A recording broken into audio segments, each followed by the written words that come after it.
বেশি করে ঘাস খা। তুই যত বেশি খাবি তত বেশি দুধ দিবি। তুই আমাদের একমাত্র ভরসা। তুই যদি দুধ দেওয়া বন্ধ করিস তবে আমাদের না খেতে পেয়ে মরতে হবে। চল, তোকে মাঠে নিয়ে যাই।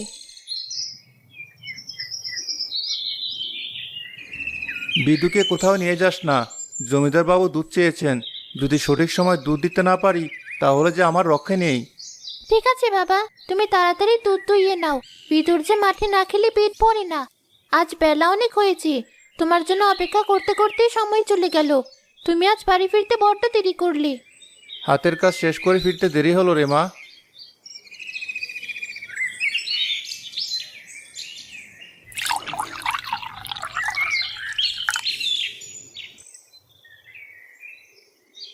আমি জমিদার বাড়িতে যাচ্ছি। গিন্নি, তুমি তাড়াতাড়ি দুটো ভাত রান্না করো। আজ খুব খিদে পেয়েছে। কেমন করে রান্না করব? বাড়িতে চাল কোথায়? তুমি দুধ বিক্রি করে ফেরার পথে চাল কিনে এনো, সাথে তিলও কিনবে খানিকটা। আজ তো প্রথম জমিদার বাড়িতে যাচ্ছ। আচ্ছা ঠিক আছে গিন্নি, আমি তবে আসি। মা, তুই বিদুকে মাঠে নিয়ে যা এবার। জমিদার হয়তো বসে আছেন আমার অপেক্ষায়।